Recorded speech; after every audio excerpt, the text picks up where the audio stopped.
Yaragolun yamchanika, yaragolun manun lila, yaragolun gugalila, yaragolun ida bime, yaragolun digan baindong, yaragolun awamke, yaragolun gatemewa. Всех заинтересует структура и подтексты медвежьего праздника, описанного учеными у эвенов.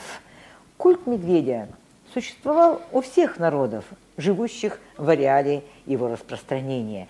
Сейчас вы видите кадры из подаренного авторами фильма об ульчском варианте. Есть еще хантыйский вариант праздника, являющегося прообразом Дня поминовения усопших.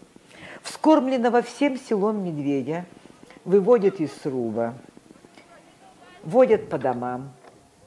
Хозяева просят его передать своим предкам семейные новости, просьбы.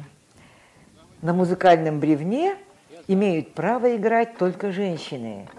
От их прикосновений бревно, символизирующее медведя в берлоге, раскачивается. И женщины со священными стружками в руках танцуют.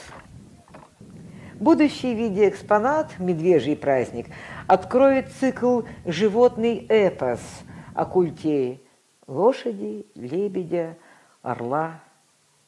В планах музея создание экспозиции о носителях эвенского фольклора и об исследователях фольклора Березовки, Момы, Аллаихи, Светниколымья и других северных районов нашей республики, охотских, камчатских, чукотских эвенов, научно-популярных фильмов о мифах эвенов, эвенской свадьбе, создание мультфильма по эпосу Немкан.